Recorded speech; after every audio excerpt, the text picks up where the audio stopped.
Guys, good afternoon. ঠিক আছে, এখন 11:30 12টাই বাজে। তা সকালবেলায় তো যা ব্লগ ছাড়া ছেড়ে দিয়েছি। ঠিক আছে, আজকে 15 আগস্ট। আর দাদা দেখুন কিরকম ধোয়া মেরে বসে আছে।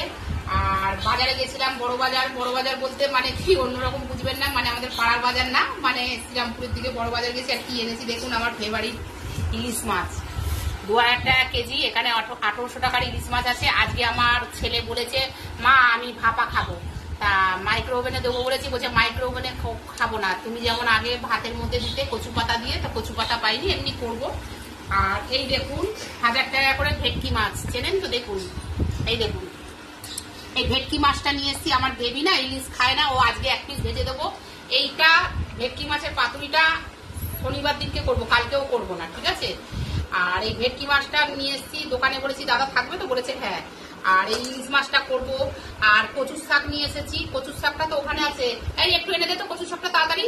কচুর শাকটা দিয়ে আর ইলিশ মাছের মাথা দিয়ে করব। আর ইলিশ মাছ ভাপা হবে। হ্যাঁ, আর এই দেখুন কচুর শাক 30 টাকার কিনে নিয়ে এসছি বন্ধুরা। দাদা খুব ভালো খায়, ছেলে ভালো খায়।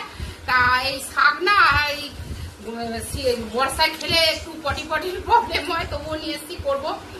আর কিরকম হয় কচুর শাকটা তো বললামই। কচুর শাকটা কে কে খেতে ভালোবাসেন বলবেন। কচুর লতিও নিয়ে এসছি, অনেক কিছু বাজার করেছি। বড় বাজারে গেলে মানে 3-4 দিনের করি, বেশি দিনের করি না।